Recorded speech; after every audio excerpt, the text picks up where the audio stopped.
What's going on, guys? In this video, we're going to go over a really effective law of attraction technique for manifesting money into your life. Before we get into that, my name's Keith. I made this channel to help men create their ideal lives through self-mastery. Be sure to subscribe to the channel so you don't miss any new videos because I put out new videos every single day.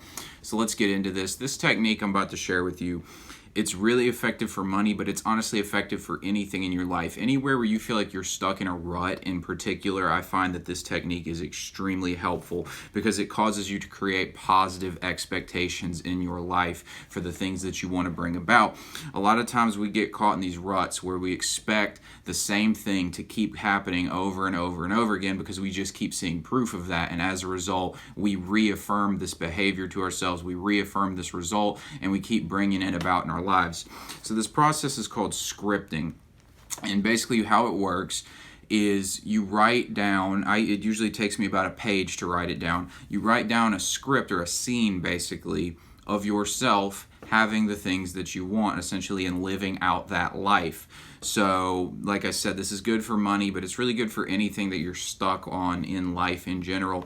One thing for me, a lot of times it was like I used to really struggle with paying bills, and so I started doing this scripting method, and I found it a lot easier to expect that I was going to easily pay my bills and keep it moving, and things would work out better for me as a result. It doesn't happen overnight because you really got to retrain your subconscious mind on this stuff, but it does start to have huge impacts. I think it's better than a lot of other law of attraction techniques out there. So basically how scripting works is the first step you're going to want to do is write down the specifics of your scene essentially. So let's say we're talking money in particular on this video. Let's say that you want to have a job earning $10,000 a month, and you want specifics about the job, and you want a specific apartment you want to live in with the job, and all these other aspects of it. And you write down these specific things, and you essentially, so like you'd write them down in like a bullet point format basically.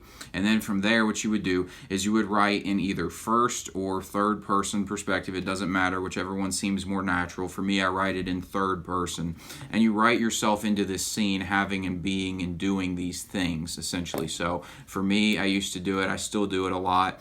I'll write down like maybe I woke up in my new downtown apartment, and then I went and hopped in my specific car I wanted, and I'd say like Keith checked his bank account balance and saw he had this much, he'd earned this much from these things, and you get specific and you write out the story. And then the other really important part in here is to include emotional language. You really want to embody the scene that you are in, really get into the feeling of having it and write that in the same way that in a movie or a book you would see the emotional expression of the character. So when you're reading a book, they add emotional context to the story so that you can get really involved with the character. You want to do that with yourself here. And what's going to happen when you do this, you're honestly going to start to immerse yourself in this. The same way when you read a book, you immerse yourself in a character's world, and you can make it almost more real than the world that you're living in.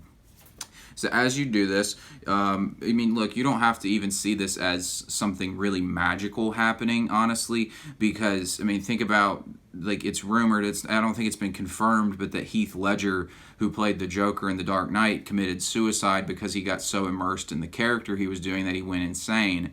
Now, I don't know if that's true or not, but a lot of these method actor kind of guys who really immerse themselves in their character are kind of doing what this scripting is all about, and they come on to embody the character's mannerisms and all these different things. And so it's just kind of a fact that like the way you behave, the way you expect is going to bring things into your life. So the last step when it comes to this, like I said, so you're going to write down the scene every time you do this. You're going to write it down. The scene doesn't have to be exactly the same, but you want to repeat the process. You want to get the specifics down in each one. You can change the narrative. Like for me, I would wake up and I would do it like maybe it's a Tuesday. I'd be like, all right, well, what am I doing on a Tuesday in this ideal life I've made? And I would write that down. What does my ideal Wednesday look like? My ideal Thursday? And I'd write these things down in in third person. You do it in present tense though. That's the key. Don't say it's in the future. It's present tense. And I write these things down, and I just start to build the habit of kind of embodying the life I wanted to live. And then you're going to want to repeat, because like I said, it takes a while to change subconscious beliefs and habits, usually at least 30 days, depending on how strong, because some are going to take longer, some are going to take shorter, and it also depends on how capable you are of emotionalizing the situation. If it's just some rational thing where you don't put any feeling into it, it's not really going to work.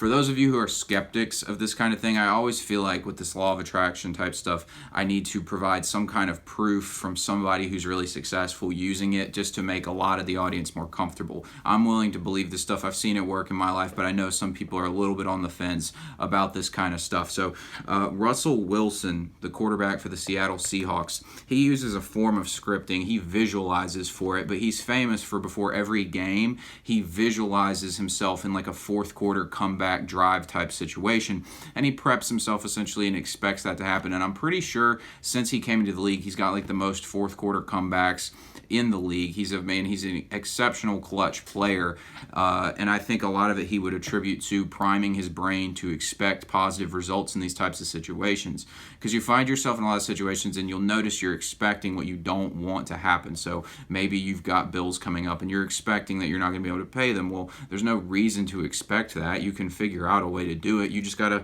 change what you're expecting, and doing this scripting method helps you to change your expectations and expect a positive result for you.